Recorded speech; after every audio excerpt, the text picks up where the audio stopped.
ndaudza vanoramba upenyu madzoro, ndaudza vanoramba wondeya babawo renendange gitari rakuridzwa nemuromo. Mviromviro dzemanza chi mapfeka ko mviromviro dzeupimondi konochuraya gudo mviromviro bhozi gudo rakafanana nemunhu.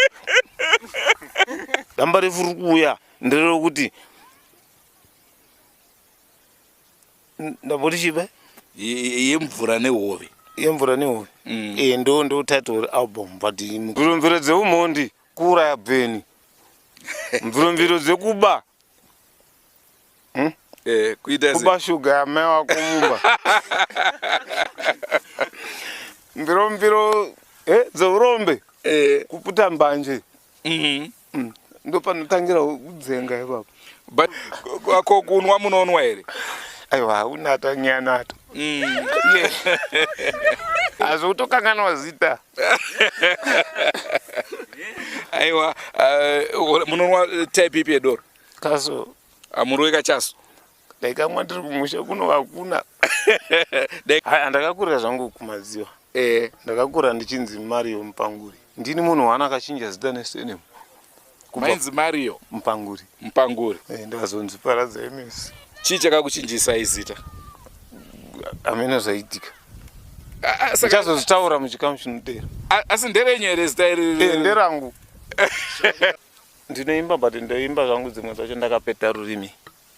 Chinhu chinoitika ndechekuti mumwe munhu kwamuimba pane dzimwe nziyo dzandakanzwa vanhu vachiimba mubhedhi rake rumba zvikazoporongana mangwana. Asi izvozvo hatiite izvozvo manje. Isi tinongoimbawo zvinobatanidza vanhu vakawanda. Ivane tsika yemelia ndovimba neweyu. Anditi kura kuti mwaimba vakuru vakatombopindawo mweya wekuti uyu munhu ada kuti jairire. Kuti zvakatongoshayawo basa asi ndakapindawo ndakazikama chete. Zvakadaro pakutanga kwangu vanhu vakaona sekuti inini ndida kukopa vanhu ivavo but music yangu yakazosarudza yega ikaenda kwayo yega.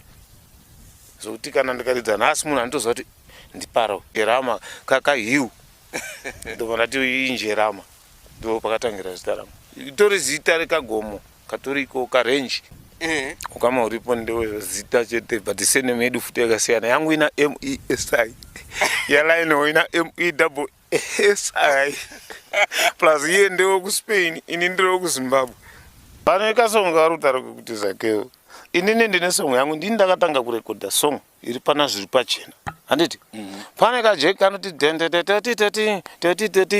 tonditiru kunditiru handiti iye akabvaisa pana Zakeo kana